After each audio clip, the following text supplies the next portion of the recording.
Chapter 19 Mystical Equality. A religion may be founded on charity. An earthly society must rest on friendship.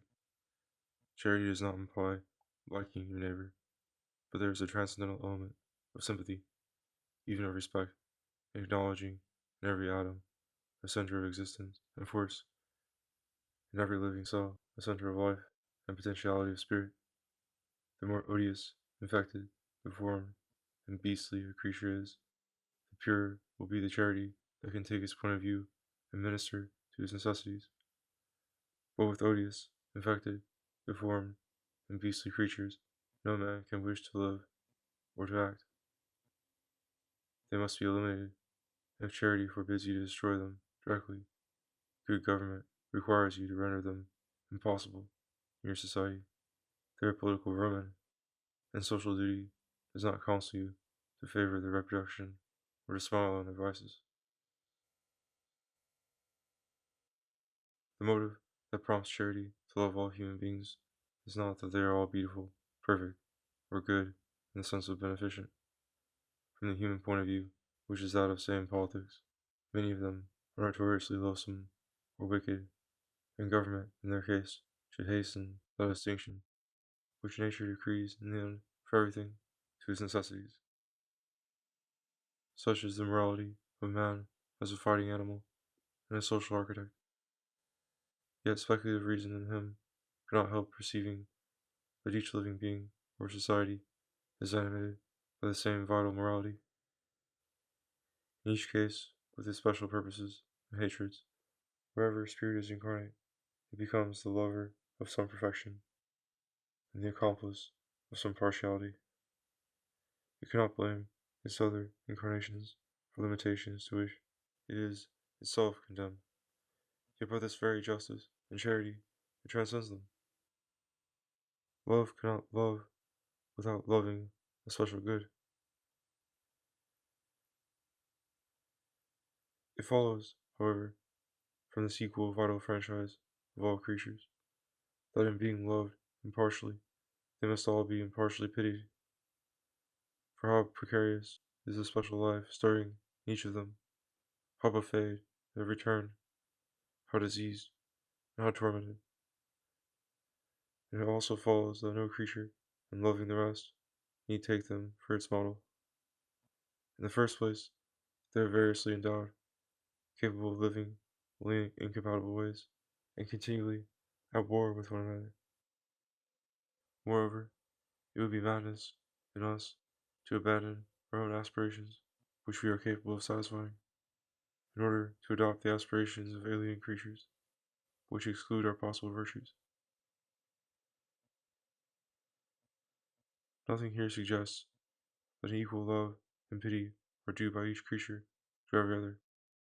Most animals are incapable of rational love or pity at all, and even their instinctive sympathy is limited to their own young and their own tribe. What reason opens up to us is only the truth that even hostile animals are admirable and tormented. Their very insensibility to the good of others proves their integrity, a primary virtue which they exercise in a narrow field. We too cannot live without this virtue, only that in us the life to be integrated includes participation in social and technical interests, and perhaps even aspires to transcend in its symphonies the animal passions of man. We may then really love and pity the cruel and intense integrity of the brutes, without any temptation to imitate them. We may show the same charity towards our own kind, without exception, but in each case, for different reasons, and with a different degree and quality of feeling.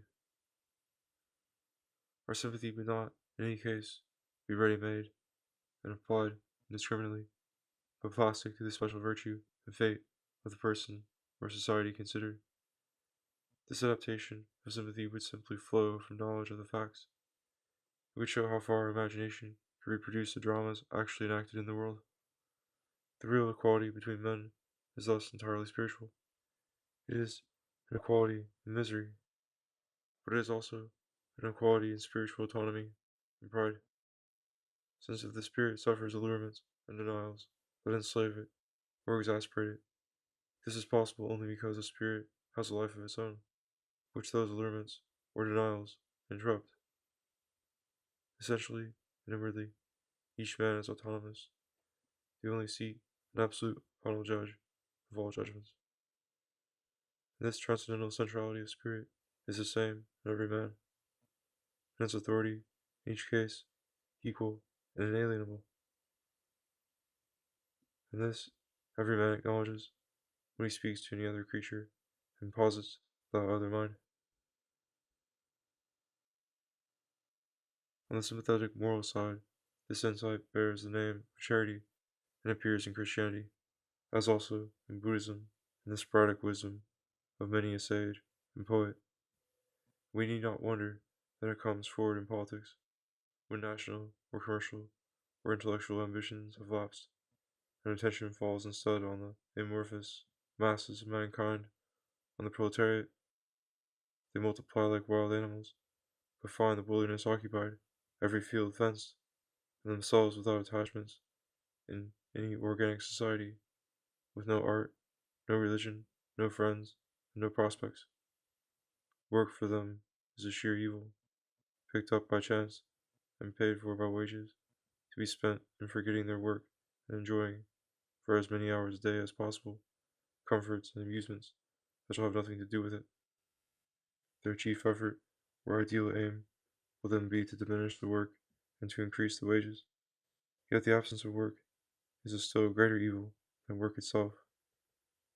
It means starvation, loneliness, emptiness, physical and moral, and has a tendency to become chronic, to sever the casual connections by which work might present itself, and to break the habit that may sometimes render hard labor automatic and uncomplaining.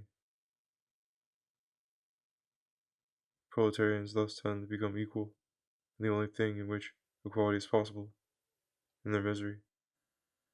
And this is a great bond, especially when the proletarians are intellectual, conscious of their misery, and endowed by tradition with a vocabulary that can express that misery eloquently. Such was the case amongst the early Christians, and it is still among the Jews. Rousseau was intellectually a proletarian. Human society seemed to him a prison, and the prisoners pure equal spirits, capable of the most exalted happiness, if only they were left free to wander in couples through a new Garden of Eden, as through a landscape of Watteau.